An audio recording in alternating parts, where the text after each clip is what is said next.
اعوذ باللہ من الشیطان الرجیم بسم اللہ الرحمن الرحیم وَإِن تُصِبْهُمْ حَسَنَةٌ يَقُولُوا، اور اگر ان کو کوئی بھلائی پہنچتی ہے تو وہ کہتے ہیں یہودی اور منافقین، هَذِهِ مِنْ عِنْدِ اللَّهِ، یہ اللہ کی طرف سے ہوئی ہے، اتفاقی چیز ہے۔ وَإِن تُصِبْهُمْ سَيِّئَةٌ، اور اگر ان کو کوئی برائی پہنچتی ہے تو یقولوا، کہتے ہیں هَذِهِ مِنْ عِنْدِكَ، اے نبی یہ تمہاری وجہ سے ہے، نعوذ باللہ۔ قل، آپ کہہ دیں، کل من عند اللہ، خیر اور شر ہر چیز اللہ کی طرف سے۔ فما لہؤلاء القوم، بس کیا ہو گیا ہے اس قوم کو، منافقین کو، یہودیوں کو، کہ لا یکادون یفقہون حدیثا، کہ وہ بات کو سمجھتے نہیں ہیں، نہیں قریب ہے کہ وہ بات کو سمجھیں۔ ما اصابک، اصل بات کیا ہے، اصل عقیدہ کیا ہے کہ جو کچھ بھی آپ کو پہنچتا ہے من حسنۃ، بھلائی سے، وہ فمن اللہ، اللہ کی طرف سے ہوتا ہے۔ وما اصابک من سیئۃ، اور جو کچھ آپ کو برائی سے پہنچے تو فمن نفسک، وہ آپ کے نفس کی طرف سے، آپ کی اپنی کوتاہیوں اور گناہوں کا وبال ہے۔ اور وہ ارسلناک للناس رسولا، میرے محبوب ہم نے آپ کو لوگوں کے لیے رسول بنا کر بھیجا، پیغام پہنچانے والا، صرف آپ پیغام پہنچانے والے۔ وکفا باللہ شہیدا، اور اس پر اللہ تعالی گواہ کافی ہے۔ من یطع الرسول فقد اطاع اللہ، جس نے رسول کی اطاعت کی پس تحقیق اس نے اللہ کی ہی اطاعت کی۔ ومن تولا، اور جو روگردانی کرے گا، اس سے پھر جائے گا، تو فما ارسلناک علیہم حفیظا، اے میرے محبوب ہم نے آپ کو ان پر نگہبان نہیں بنایا۔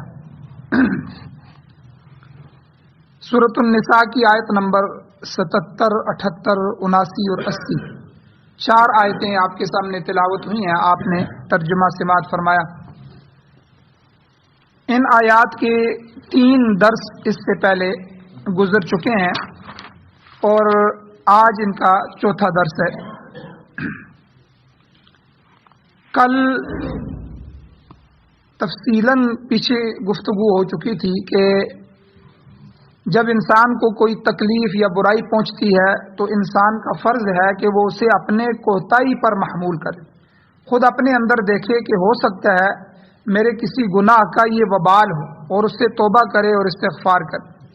اور میں نے آپ کو مثال دی تھی اتنے بڑے ولی کی، امام حسن بصری رحمۃ اللہ علیہ، وہ فرمایا کرتے تھے اگر میرا اپنا پالا ہوا سدھایا ہوا گھوڑا وہ بھی اگر بدک جائے اور مجھے اپنے اوپر سوار ہونے نہ دے تو یا گڑبڑ کر دے تو میں تب بھی سمجھتا ہوں کہ یہ میرے گناہ کی وجہ سے۔ اور دوسری جو چیز بیان ہوئی تھی کہ بعض دفعہ جو نیک لوگوں پر مصیبت آتی ہے وہ گناہوں کی وجہ سے نہیں ہوتی، بلکہ وہ ایک نعمت ہوتی ہے، ان کی بلندی درجات کے لیے ہوتی ہے، اور اللہ تعالیٰ ان کی تربیت فرما رہے ہوتے ہیں۔ اللہ نیکی کی وجہ سے، مصیبت کی وجہ سے نیک لوگوں کی، جو ابرار یعنی نیک لوگ ہوتے ہیں، ان کے درجات بلند فرماتے ہیں۔ اللہ مصیبت کی وجہ سے ان کے صبر کرنے پر اللہ تعالیٰ ان کے گناہوں کو معاف کرتے ہیں۔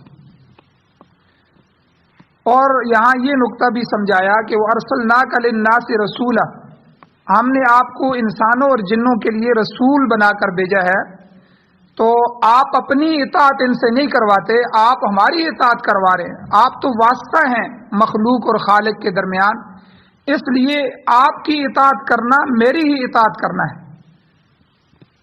تو یہاں سمجھایا کہ کسی انسان کے لیے، کسی شخص کے لیے جائز نہیں ہے کہ وہ خدا کے نبی کا معارضہ کرے، مقابلہ کرے یا ان پر الزام لگائے۔ انسانیت اور شرافت کا تقاضا یہ ہے کہ انسان ہر مشکل کو اپنی کوتاہی پر محمول کرے۔ اب آج کے درس میں خود احتسابی کا درس دیا گیا کہ اپنا احتساب آپ کریں، ہر بندہ اپنے معاملات کو خود دیکھے۔ دیکھیں دنیا کے معاملات میں ہم نے بڑے بڑے تاجروں کو دیکھا ہے کہ وہ 20-20 سال 30-30 سال اپنا کاروبار اپنی اولاد کے ہینڈ اوور نہیں کرتے، حالانکہ وہ ساتھ ان کے چلتے رہتے ہیں، اپنے کاروبار کو خود دیکھتے ہیں، خود نظر رکھتے ہیں کہاں سے کمی ہو رہی ہے، کہاں سے کوتاہی ہے، کہیں قرضہ نہ بڑھ جائے، مال کتنا اٹھایا ہے اور کتنے کے پیسے رہتے ہیں. اگر اولاد پر چھوڑ دیں اور سو جائیں, صرف آنا جانا کر لیں, ایک وقت آتا ہے کہ وہ ان کے حوالے کر دیتے ہیں, لیکن جو ہے وہ ان پر نظر رکھتے ہیں. تو ہم دنیا کے معاملے میں اگر اولاد کی ان چیزوں پر اپنے نفع نقصان پر نظر رکھتے ہیں تو آخرت کے نقصان پر نظر کیوں نہیں رکھتے؟ کہ ہماری اولاد صبح ہم آئے تو سوئے ہوئے تھے, کیا انہوں نے نماز نہیں پڑھنی؟ کیا وہ بالغ نہیں ہے؟ ایک نماز چھوڑنے کا کتنا نقصان ہوگا؟ اس کی جو نحوست میرے کاروبار پر یا میرے اولاد پر آئے گی یا ان کی ازدواجی زندگی پر آگے آئے گی یا ان کی نسلوں پر آئے گی, وہ کیا ہوگی؟ کیا صرف دنیا کا ہی نفع نقصان ہے, آخرت کا کوئی نفع نقصان نہیں؟ تو یہ میرا اور آپ کا امتحان ہے, یہ خود احتسابی سے پتہ چلے گا. اور ہمارے ہاں کیا ہوتا ہے, ہم اکثر کہتے ہیں جی مجھے اپنی اولاد پر اعتبار ہے. کوئی بندہ آ کے کہہ بھی دے کہ میں نے اس کو فلاں جگہ دیکھا ہے یا فلاں کام کرتے ہوئے دیکھا ہے, وہ جی میرا بیٹا ایسا کر ہی نہیں سکتا. تو یعنی یہ اس قسم کا اعتبار بعض دفعہ انسان کو لے ڈوبتا ہے, اس کی زندگی کو خراب کر دیتا ہے. تو نفس اور شیطان لگے ہوئے ہیں, وہ بڑوں کے ساتھ بھی ہیں, چھوٹوں کے ساتھ بھی ہیں, اور نوجوانوں کے ساتھ تو زیادہ لگے ہوئے ہیں. تو اس لیے کوئی آدمی کسی پر بھی اعتبار نہ کرے بلکہ احتساب رکھے. اسی لیے تو حدیث میں آتا ہے, حضور اسلام نے فرمایا کہ کوڑا جو ہے وہ اپنے گھر میں لٹکائے رکھو. تو یعنی اولاد کو پتہ ہو کہ ہمارے والد یہ چیز پسند نہیں کرتے, اس چیز پہ غصہ ہوتے ہیں, ٹھیک ہے, وہ کرے گی نہیں. آپ ان کو احساس دلاؤ کہ یہ چیزیں ہمیں بالکل پسند نہیں ہیں, نہ ہم نے آپ کی اس طرح تربیت کی ہے, نہ ہم اس کو دیکھنا چاہتے ہیں. تو وہ اولاد نہیں کرے گی, ان کو پتہ ہے کہ والد کی ہمارے اوپر نظر. اور اگر صبح والد جا رہا ہے, کمائی کر رہا ہے, لاکھوں روپے مہینے کے لا رہا ہے, لیکن شام کو گھر داخل ہوتا ہے اور اسے پتہ ہی نہیں ہے دن کو میری اولاد کہاں گئی ہے, گھر والے کیا کرتے رہے ہیں, اور اولاد کے کیا کیا اعمال تھے, ان کی دوست یار کیا ہیں, کیا چل رہا ہے. تو یہ ہم دنیا میں صرف اس کے لیے نہیں آئے کہ اولاد پیدا کر دیں, ان کے جسم کو پال پوس لیں, بلکہ ہمارا مقصد تو آخرت کا ہے. تو اس لیے گزشتہ صورت میں بھی اللہ تعالیٰ نے یہ بات سمجھائی, اور اس صورت میں بھی اللہ سمجھا رہے ہیں کہ جب اسے کوئی تکلیف پہنچے تو خود احتسابی کا عمل کرے, خود اپنے آپ کو دیکھے, اس کے ذریعے وجوہات تلاش کرے تاکہ کوئی کردہ کوتاہی ہے, کوئی نہ کوئی ایسا کوتاہی لغزش, اس کا ازالہ ہو سکے.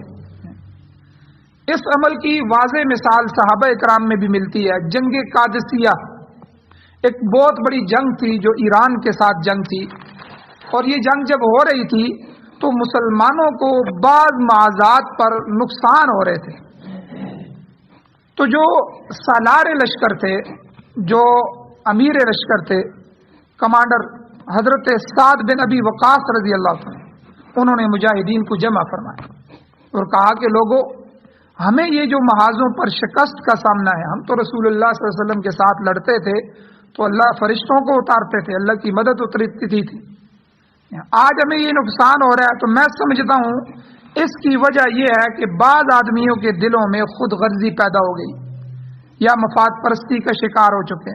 کوئی معاملہ ہے, اگر ایسی بات ہے تو اللہ کے روبرو توبہ کرو, اپنی لغزشوں اور کوتاہیوں کی معافی مانگو. تو لوگوں نے ایسا ہی کیا, سب نے استغفار کیا اور اپنے دلوں سے تمام قدورتیں صاف کر دی, معاملات ختم کیے, صاف کیے. پھر اس دعا کے بعد, اس استغفار کے بعد 3 دن اور 3 راتیں متواتر جنگ ہوئی, اور اللہ تعالیٰ کی مدد سے یہ عظیم معرکہ سر ہوا اور پورا ایران پورا کسرا فتح ہو گیا. تو یہ صحابہ اکرام سے بھی ہے کہ اپنے معاملات میں اپنے اوپر نظر رکھیں, اپنے احتساب کو جاری رکھیں. اور تصوف والوں کے صوفیاء کے ہاں اس کو مراقبہ کہتے ہیں. مراقبہ کہ تھوڑی دیر دنیا و ما فیہا سے بے خبر ہو کے بندہ آنکھیں بند کر کے اپنے اوپر نظر کرے, اپنے ماضی کو دیکھے, اپنا حال پر نظر کرے کہ میں کس راستے سے گزر رہا ہوں, کس طرح معاملات کر رہا ہوں, اور اپنے مستقبل کی فکر کرے, اس کو سوچے. اس کو مراقبہ کہتے. تو بہرحال ان تمام حقائق کو بے نقاب کر دیا اللہ تعالیٰ نے. اس کے بعد اللہ تعالیٰ نے فرمایا کہ ان لوگوں کو کیا ہو گیا کہ یہ بات کو سمجھتے نہیں ہیں. لا یکادون یفقہون حدیثا, کہ یہ بات سمجھتے نہیں ہیں. یفقہون کا لفظ اللہ نے استعمال فرمایا. فقہ جس کا معنی ہوتا ہے سمجھنا، سمجھ بوجھ، فقاہت. تو یہ لفظ متعدد احادیثوں میں بھی بیان ہوا ہے، کئی احادیث میں بھی آیا ہے. بلکہ حضور علیہ الصلوۃ والسلام نے حضرت عبداللہ ابن عباس رضی اللہ تعالیٰ عنہما ان کے حق میں دعا فرمائی، اللہم علمہ الکتاب وفقہہ فی الدین. اے اللہ اس بچے کو قرآن پاک کا علم اور دین کی فقہ عطا فرما، دین کی سمجھ بوجھ عطا فرما. تو اللہ تعالیٰ نے آپ کی دعا کو قبول فرمایا، اور حضرت عبداللہ ابن عباس رضی اللہ تعالیٰ عنہما ان کو اللہ تعالیٰ نے قرآن پاک کا وسیع علم عطا فرمایا، مفسر قرآن بنے، اور فقہ فی الدین اللہ نے ان کو عطا فرمائی.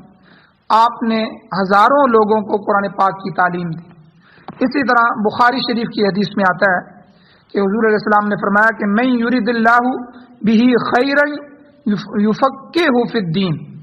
اللہ تعالیٰ جس آدمی کے ساتھ بھلائی کا ارادہ کرتا ہے تو اسے دین میں سمجھ عطا فرماتا ہے، اسے اللہ تعالیٰ فقہ عطا فرماتا، سمجھ عطا فرماتا. تو ایسے شخص پر اللہ تعالیٰ کی خاص مہربانی ہوتی ہے. اور اسی طرح مسند احمد شریف کی حدیث ہے کہ اللہ تعالیٰ دنیا تو ہر اس شخص کو دیتا ہے جسے وہ اللہ پسند کرتا ہے یا ناپسند کرتا ہے. اللہ کافروں کو بھی دنیا دے رہا ہے، گلوکاروں کو، اداکاروں کو آپ دیکھیں وہ ایک ایک گانے پہ 2-3 کروڑ روپیہ لے لیتے ہیں. تو اللہ تو کافروں کو بھی ہے، جس کو اللہ پسند کرتے ہیں، مسلمانوں میں سے بھی ہیں، کافروں میں سے. دنیا کی اللہ کے ہاں کوئی حیثیت نہیں. اللہ نے جب سے دنیا کو بنایا ہے کبھی رحمت کی نگاہ سے اللہ نے اس کو نہیں دیکھا، بس ہماری ضرورت کے لیے بنایا ہے. تو اللہ تعالیٰ یہ تو ہر ایک کو دے رہا ہے، ہر ایک کی ضرورت ہے، اللہ نے اس کی ذمہ داری اٹھائی ہے. تو لیکن حضور علیہ السلام نے فرمایا کہ یؤتی الدین من احب، لیکن دین اللہ کو اتنا محبوب ہے، اللہ دین کی سمجھ اسی کو عطا کرتا ہے جسے اللہ محبوب سمجھتا ہے. اللہ کبھی منافق کو، مشرک کو، کافر کو دین کی سمجھ نہیں دیتا. تو یہ اسی کو دیتا ہے جو اللہ کا محبوب ہوتا ہے. تو قرآن و سنت میں تحقیق کرنا، اور تحقیق کا نام فقہ ہے. یاد رکھیں کہ فقہ، یہ جو ہماری فقہ ہے، فقہ کہتے ہیں قرآن و سنت کا نچوڑ، قرآن و حدیث میں سے مسائل نکال کے سامنے رکھنا. یہ نچوڑ اسی طرح ہے کہ جس طرح ایک سیب ہے، انار ہے، ان کے رس نکالا جائے تو اصل چیز تو رس ہوتی ہے، نچوڑ. تو قرآن اور حدیث میں سے جو مسائل نکالے جاتے ہیں، ہر بندہ قرآن کو نہیں سمجھ سکتا، ہر بندہ احادیث کو نہیں سمجھ سکتا. کچھ احادیث ہوتی ہیں جو ہمارے سامنے ہوتی ہیں، کچھ ہوتی ہیں جو انہی کو دوسرے طریقے سے حل کر رہی ہوتی ہیں، وہ دوسری جگہ حدیث موجود ہوتی ہیں. کچھ ایسی ہوتی ہیں جو شان نزول کے اعتبار سے پہلے ہوتی ہیں، کچھ ایسی ہوتی ہیں جو بعد میں ان کو منسوخ کر کے حضور نے دوسرا حکم دیا ہوتا ہے. کچھ ایسی حدیثیں ہوتی ہیں جو حضور علیہ السلام کی خصوصیات ہے حدیث صحیح ہوتی ہے لیکن عام آدمی کے لیے نہیں ہے. جیسے نبی علیہ السلام کی 11 شادیاں، حدیث صحیح ہے لیکن عام آدمی اس پہ عمل نہیں کر سکتا، ہمارے لیے 4 کی حد ہے. اور اسی طرح کئی احادیث ایسی ہوتی ہیں جو عام ہوتی ہیں، پیغمبر کے لیے اس کی اجازت نہیں ہوتی. تو یعنی یہ احادیث کی بہت ساری قسمیں ہیں بے شمار. تو ہر آدمی ان چیزوں کو نہیں سمجھ سکتا کہ خود حدیث کا مطالعہ کرے، ورنہ وہ دوسری طرف کی احادیث اس کے نظر میں نہیں ہوں گی تو وہ تو گمراہی کی طرف چلا جائے گا. تو اس لیے عامی آدمی جو ہے وہ یہ جو مجتہد ہوتے ہیں نا، جو 4 مجتہد ہیں، 4 فقہ، امام شافعی، امام مالک، امام احمد بن حنبل اور امام ابو حنیفہ رحمہ اللہ، یہ حنفی، مالکی، شافعی، حنبلی، یہ 4 جو فقہ ہیں، یہ 4 ایسے بڑے مجتہد لوگ گزرے ہیں، ان کے بعد پھر ایسا مجتہد کوئی نہیں آیا. اس کی مثال آپ اس طرح سمجھے، مجتہد اس کو کہتے ہیں جس کے پاس دین کے سارے علوم ہوں. ایسا کوئی نہیں ہو سکتا. اب کوئی آدمی قاری ہے، اس کے پاس تجوید کا فن ہوگا، 7 عشرہ کا فن ہوگا، ہو سکتا ہے فقہ کا نہ ہو، عالم نہ ہو ساتھ. تو اس لیے کہ ہر ایک فن پر مکمل عبور حاصل ہو جائے، ایسا آدمی دنیا میں نہیں ہے. تو یہ مجتہد جو 4 مجتہد 4 فقہا گزرے ہیں، اس کی مثال سمجھنے کے لیے آپ ایک سمجھے، ایک آدمی دنیا کی تعلیم حاصل کرتا ہے، پھر وہ بی اے ایم اے کرتا ہے، پھر اس کے بعد وہ پی ایچ ڈی کرتا ہے، کئی سال لگا کے پی ایچ ڈی. کتنی بڑی ڈگری ہوتی ہے دنیا کے لحاظ سے پی ایچ ڈی. اس نے فلاں ایک فن کے بارے میں پی ایچ ڈی کی ہے اور مقالہ لکھا ہے. کیونکہ پی ایچ ڈی کرنے والوں کو تعلیم بھی حاصل کرنی پڑتی ہے اور اس فن کے بارے میں نئی تحقیق کے ساتھ پرانے علوم کو سامنے رکھتے ہوئے ایک مقالہ بھی لکھنا پڑتا ہے۔ تو یہ جو مجتہد ہوتے ہیں یہ سمجھ لیں کہ یہ 40 سے زیادہ علوم میں پی ایچ ڈی کیے ہوتے ہیں، ان کے پاس 40 سے زیادہ، بعض نے کہا ہے کہ 60 اور 70 علوم کی پی ایچ ڈی ڈگریاں ہوتی ہیں، یعنی ایک آدمی کی پوری زندگی ایک پی ایچ ڈی پہ لگ جاتی ہے۔ تو جس کے پاس 70 پی ایچ ڈی ہوں تو وہ کتنے بڑے آدمی ہوں؟ 70 علوم، ان میں علم لغت ہے، عربی لغت کے پورا عرب اپنی لغت میں جو عربی استعمال کرتا ہے ان کا ہر لفظ کا معنی عربی لغت میں کیا ہے، یہ لغت ایک بڑی وسیع ایک مفہوم ہے، اس میں پی ایچ ڈی ہو جائے۔ پھر بلاغت کا علم ہے کہ قرآن اور حدیث اور فقہ اور عرب اور ہر ان کے بلاغت، کون سے لفظ بلیغ استعمال، فصیح و بلیغ، تو یہ علم البلاغت ہے، علم الصرف ہے، علم النحو ہے، علم التجوید ہے، علم الکلام ہے، علم العقائد ہے، علم المنطق ہے، علم الاصول ہے، اصول حدیث، اصول فقہ ہے۔ تو یہ اس طرح کی 70 علوم ہیں جس آدمی کو ان 70 علوم پر مہارت ہو جائے، یعنی پی ایچ ڈی ہو جائے، تو وہ آدمی مجتہد بنتا ہے۔ تو یعنی یہ عام آدمی نہیں ہوتے۔ تو یہ مجتہد 4 ہی گزرے ہیں، ان کے بعد بڑے بڑے علمی شخصیات آئی ہیں، امام شاہ ولی اللہ محدث دہلوی رحمۃ اللہ علیہ جیسے، امام انور شاہ کاشمیری رحمۃ اللہ جیسے، جن کو پوری لائبریریاں حفظ یاد تھیں، لیکن انہوں نے بھی مجتہد ہونے کا دعویٰ نہیں کیا، انہوں نے تقلید کا دامن پکڑا، مقلد بنے کہ ہماری خیر تقلید میں ہی ہے، کیونکہ پوری مہارت تامہ ان علوم میں ان کو بھی نہیں تھی۔ تو اس لیے ہر بندہ مجتہد نہیں بن سکتا۔ تو ہمارے ہاں تقلید ہوتی ہے کہ ان 4 فقہا میں سے، اب دیکھیں سعودیہ میں امام احمد بن حنبل رحمہ اللہ، اسی طرح عراق اور ان علاقوں میں مالکیہ ہیں، کہیں امام شافعی رحمۃ اللہ علیہ کا مسلک ہے پوری۔ یہ 4 فقہ مدون ہوئی ہیں اور کتابوں میں لکھی گئی ہیں، ان کے شاگردوں نے محنت کی ہے، تو آج یہ 4 فقہ موجود ہیں۔ کچھ مجتہد اور بھی تھے 3-4، لیکن ان کی فقہ مدون نہیں ہوئی، اس لیے آج وہ دنیا میں ان کی فقہ موجود بھی نہیں ہے۔ تو بہرحال یہ فقہا ہو جانا، قرآن و حدیث کا نچوڑ کسی کو مل جانا، حضور علیہ السلام نے عبداللہ ابن عباس رضی اللہ تعالیٰ عنہ کی اس فقہ کی وفقہہ فی الدین، اے اللہ ان کو دین کی فقہ عطا فرما۔ اور اسی طرح بخاری شریف کی جو حدیث میں نے آپ کے سامنے پڑھی ہے کہ من یرید اللہ بہ خیرا یفقہہ فی الدین، اللہ جس کے ساتھ خیر کا ارادہ کرتے ہیں اپنے دین کی یہ فقہ اور سمجھ اس کو عطا فرماتے ہیں۔ تو یہ لوگ جو ہے قرآن و سنت کا نچوڑ ہمارے سامنے رکھ کے فقہ کہتے ہیں، یہ قرآن و حدیث کا ہی نام ہے فقہ۔ یہ اس طرح سمجھ لیں کہ ایک آدمی جو ہے وہ حلوہ پکا رہا ہے، اس کے لیے چیزیں لے کے آ رہا ہے، اور ایک آدمی حلوہ تیار کر کے اس کو دے دیتا ہے۔ تو فقہا نے، ایک یہ تھا کہ ہم قرآن حدیث کو سامنے رکھتے اور پھر پہلے اتنا علم حاصل کرتے، پھر ہم خود مسائل اس میں سے نکالتے، تو یہ کتنا مشکل کام تھا۔ ایک یہ فقہا جو ہیں انہوں نے خود علوم حاصل کیے، اپنی ساری زندگی ان علوم کے لیے وقف کی، اور اس کے بعد قرآن و حدیث کو سامنے رکھ کے، قرآن و سنت کو سامنے رکھ کے تمام مسائل نکال کے وہ ہمارے سامنے رکھ دی، حلوہ گویا کے بنا کے ہمیں تیار کر کے دے دی۔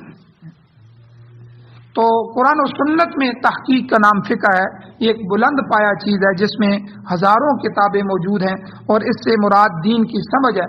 جس طرح لوگ سائنس اور دیگر علوم میں ریسرچ کر کے علم کو آگے بڑھاتے ہیں، اسی طرح قرآن و سنت میں بھی ریسرچ کر کے اس علم کو آگے بڑھاتے ہیں۔ تو اسی قرآن و سنت میں ریسرچ کا نام فقہ ہے۔ نبی علیہ السلام کے زمانے میں اور صحابہ کرام فقہا تھے، پھر اس کے بعد 4 فقہا ہوئے، پھر ان کے بعد جو زمانے کو مسائل پیش آتے رہے، ابھی بھی جدید مسائل پیش آ رہے ہیں، تو ابھی بھی الفقہ الاسلامی کے نام سے سعودیہ میں جو ہے ایک بڑا ریسرچ سینٹر قائم ہے، جس کے بڑے جہاں 500 دنیا کے بڑے ماہرین، جن میں ہمارے پاکستان کے مفتی تقی عثمانی صاحب ان کے صدر ہیں، بڑے ہیں، 500 شام، عراق اور ان کے بڑے جو مفتی تقی عثمانی صاحب کے درجے کے بڑے علوم رکھنے والے جو لوگ ہیں وہ اس کے ممبر ہیں۔ اب جب کبھی مسئلہ دنیا کو پیش آتا ہے، سود کا کوئی نئی شکل پیش آ گئی ہے، تجارت کی کوئی ایسی شکل ہے، کوئی مسائل ہیں، تو وہ 500 ممبر 500 مقالے لکھتے ہیں، اس پر 500 تحقیقات قرآن و سنت کو سامنے رکھ کے ریسرچ کر کے لکھ کے پھر اس مجمع کو پیش کرتے ہیں، پھر اس پر ان ساری ریسرچوں کو دیکھ کے آخری حتمی فیصلہ کیا جاتا ہے۔ تو یعنی یہ کام آج بھی چل رہا ہے کہ بہت سارے فقہا جو علماء ہیں، اہل علم ہیں اور بہت سے علوم میں ماہر ہیں، تو وہ ان پر مقالے لکھتے ہیں اور پھر ان کے ذریعے جو ہے وہ ان مسائل کو استنباط کیا جاتا ہے، اس کو حل کیا جاتا ہے۔ تو جن لوگوں نے قرآن و سنت میں تحقیق کا فریضہ انجام دیا ہے، ان میں جو ہے امام ابو حنیفہ رحمہ اللہ، امام بخاری، امام سفیان ثوری رحمۃ اللہ علیہ، اور اسی طرح بڑے بڑے فقہا اور بھی جو ہیں وہ شامل ہیں۔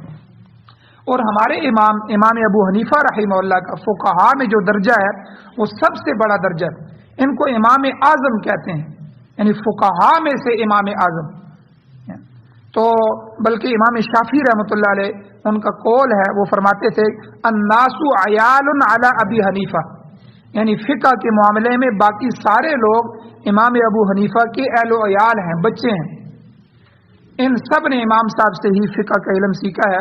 بعض لوگ نادانی اور تعصب کی وجہ سے کہہ دیتے ہیں کہ امام ابو حنیفہ رحمۃ اللہ علیہ حدیث کو نہیں مانتے، یا ان کو حدیث کا علم نہیں تھا، یا 18 حدیثیں یاد تھی۔ یہ کیسے ہو سکتا ہے کہ قرآن و سنت ہی جو فقہ کے اصل ماخذ ہیں، اور قرآن اور حدیث کے بغیر تو اجتہاد بھی نہیں ہو سکتا۔ تو لہٰذا حدیث کو چھوڑ کر ترک کر کے کوئی آدمی فقیہ کے منصب پر فائز نہیں ہو سکتا۔ تو امام صاحب کو ہزارہ حدیثہ یاد تھیں، ان کے شاگردوں نے لاکھوں حدیثوں کو جمع کیے، اور بہت سا ذخیرہ کتابوں کی شکل میں بھی موجود ہو چکا ہے، جن کو آثار ابی حنیفہ اور اس طرح کے نام سے جمع کیا گیا۔ بلکہ امام صاحب کو جو طریقہ کار تھا، امام صاحب کے 40 شاگرد تھے، امام ابو یوسف، امام محمد، امام جو ہے حسن، اور اسی طرح جو ہے 40 شاگرد جو ماہرین تھے۔ جب مسئلہ پیش آتا یا مسئلہ نکالا جاتا تو یہ 40 علماء کے درمیان اس کو رکھا جاتا، وہ سب اس پر بحث کرتے، قرآن و حدیث سے اس کو حل کرتے، پھر سارے اختلاف، اعتراض، جوابات کے بعد اس مسئلے کو حل کر کے فقہ کا حصہ بنایا جاتا۔ تو یہ اس طرح ہماری فقہ جو ہے وہ تیار ہوئی ہے۔ اور امام صاحب رحمہ اللہ کے جو شاگرد تھے انہوں نے بڑی محنت کی ہے، اور فقہ حنفی کے جو ہماری فقہ ہے 12,70,000 کے قریب مسائل جمع ہوئے۔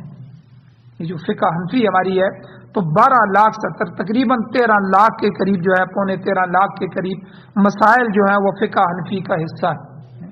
تو یہ ان حضرات کی محنت ہے کہ انہوں نے ہمیں مشکل میں نہیں ڈالا کہ قرآن و حدیث۔ آج جو لوگ قرآن و حدیث خود اٹھا کے کہتے ہیں کہ ہم حدیث کا علم حاصل کرنے والے ہیں، اہل حدیث ہیں، اور اپنے چھوٹے سے بچوں کو بھی بخاری پکڑا دیتے ہیں، پھر وہ طرح طرح کی تحقیق کر کے آگے گمراہیوں کا شکار ہو جاتے ہیں۔ اب ہمارے ہاں مدارس میں ہم نے جو عالم بنے ہیں، ہم مدرسے میں پڑھے ہیں، ہمارے ہاں حدیث کا درجہ، یعنی حدیث جو پکڑائی جاتی ہے وہ آخری سال 8ویں سال جا کے دورہ حدیث ہوتا ہے۔ یعنی پہلے وہ علوم پڑھائے جاتے ہیں 7 سال کہ جو حدیث کو سمجھنے کے لیے، پہلے سال علم الصرف ہے، علم النحو ہے، علم التجوید ہے، پھر اگلے سال علم البلاغہ ہے، علم الصیغہ ہے، اور اسی طرح آگے علم التفسیر ہے، اور پھر علم الفقہ ہے، پھر کرتے کرتے کرتے 7 سال یہ سارے علوم پڑھ کے آخری سال پھر دورہ حدیث ہوتا ہے۔ اب بخاری شریف کو پڑھو، اب تمہیں سمجھ آئے گی کہ امام بخاری کیا کہہ رہے ہیں، اور احادیثوں کی آپس میں تطبیق کیا ہے، احادیث کی قسمیں کیا ہیں، کیونکہ اصول کی کتابیں، بلاغت کی کتابیں، منطق کی کتابیں، صرف و نحو کی کتابیں اور صیغہ کی کتابیں، یہ ساری تم پڑھ چکے ہو۔ اب وہ علوم جو ہے لغت اور بلاغت کے بھی تمہیں حاصل ہو چکے ہیں، اب حدیث پڑھو گے تو تمہیں سمجھ آئے، آپ اندازہ لگائیں۔ اور اہل حدیث حضرات کے مدارس میں پہلے سال ہی ان کو بخاری شریف پکڑا دی جاتی ہے کہ بھئی یہ پڑھو اور حدیثیں پڑھو اور اس پہ تحقیق کرو۔ اب ہر بندہ اگر تحقیق کرے گا تو ستیہ ناش ہو جائے گا، معاملات خراب ہو جائیں گے۔ تو اس لیے فقہا نے یہ کام ہمارے لیے آسان کر دیا کہ ان کی ایک بڑی ٹیم نے مل کے جو ہے 12 سے جو ہے 13 لاکھ کے قریب درمیان جو ہے یہ مسائل ہمارے لیے نکال کے ایک پوری فقہ کو مدون کر کے اور ہر چیز کے اصول لکھ کے جو ہے وہ قرآن و سنت کی روشنی میں، قرآن و حدیث کی روشنی میں لکھ کے ہمارے سامنے بالکل تیار حلوے کی طرح کر کے ہمیں دے کے چلے. تو یہ فقہا کا ہمارے اوپر بہت بڑا احسان ہے. تو بہرحال یہاں اللہ تعالیٰ نے ان منافقین اور یہودیوں کے بارے میں فرمایا کہ ان کو کیا ہو گیا ہے، لا یکادون یفقہون حدیثا، کہ یہ حقیقت کو سمجھنے کی بجائے نبی صلی اللہ علیہ وسلم کی ذات پر الزام تراشی کرتے ہیں، اپنی کوتاہی کو تسلیم نہیں کرتے. فرمایا ہم نے اے میرے محبوب آپ کو رسول بنا کر سب لوگوں کی طرف بھیجا ہے، آپ یہودیوں کے لیے بھی، عیسائیوں کے لیے بھی، آپ مشرکین کے لیے بھی، پوری دنیا کے لیے بھی، آپ دونوں جہانوں کے لیے رسول بنائے گئے ہیں. اس لیے ان کو چاہیے کہ یہ آپ کی اتباع کریں. یہ لوگ تو ہٹ درمی کے اندر مبتلا ہیں، تعصب اور ضد اور اناد کے اندر مبتلا ہیں. آگے اللہ نے فرمایا وَكَفَى بِاللَّهِ شَهِيدًا، اللہ کافی ہے گواہی کے لیے، اللہ سب حالات کو دیکھ رہا ہے. ان منکرین سے اللہ خود ہی نمٹ لے گا. اگر دنیا میں یہ نہیں سمجھیں گے تو اللہ اس پر گواہ ہے، اللہ آخرت میں ان سے بدلہ لے گا.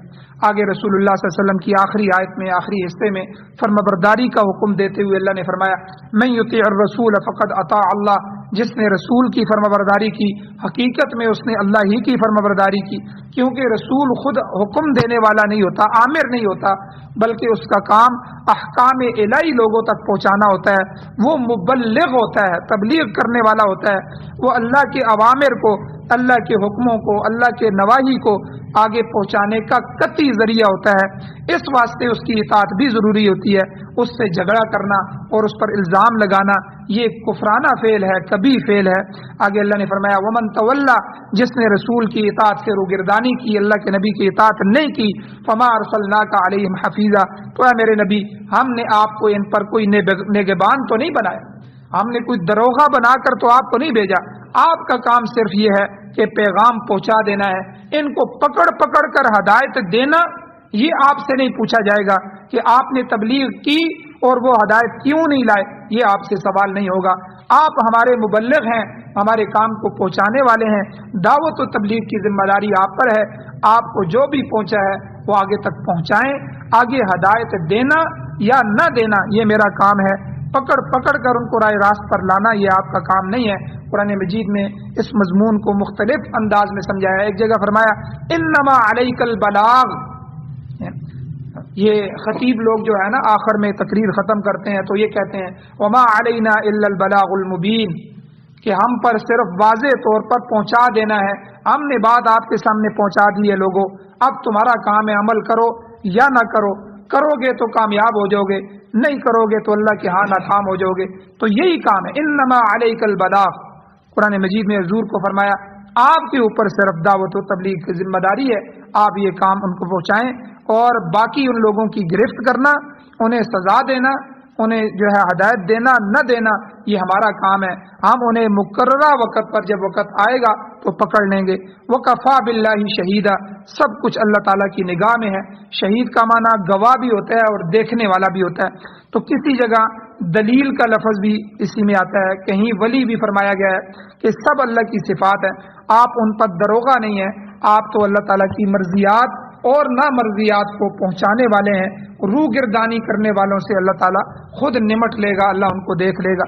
اللہ تعالیٰ سے دعا ہے اللہ ہمیں عمل کی توفیق عطا فرمائے. آمین. الحمدللہ رب العالمین والعاقبۃ للمتقین والصلاۃ والسلام علی رسولہ النبی الامی الکریم. یا اللہ ہماری کمیوں کوتاہیوں کو معاف فرمائیے، درگزر فرمائیے. کہ اللہ حضور علیہ الصلوۃ والسلام کی خالص محبت اور خالص اتباع نصیب فرمائیے. یا اللہ ہماری دنیا بھی بنائیے اور آخرت بھی بنا دیجیے. یا اللہ یہ قرآن و سنت کو بطور آئین، بطور دستور، بطور ضابطۂ حیات ہمیں نصیب فرمائیے. قرآن و سنت کی حکومتیں نصیب فرمائیے. اپنا نظام امارت اسلامیہ شریعہ خلافت راشدہ کا نظام نصیب فرمائیے. یا اللہ جتنے حضرات پریشان حال ہیں ان کی پریشانیوں کو دور فرمائیے. جو ایمان کی حالت سے اس دنیا سے جا چکے ہیں ان سب کی بخشش فرمائیے. یا اللہ ہم سب کا بھی خاتمہ ایمان پر فرمائیے. سعادت والی زندگی اور شہادت والی موت نصیب فرمائیے. صلی اللہ تعالی علی خیر خلقہ محمد وآلہ وصحبہ اجمعین برحمتک یا ارحم الراحمین.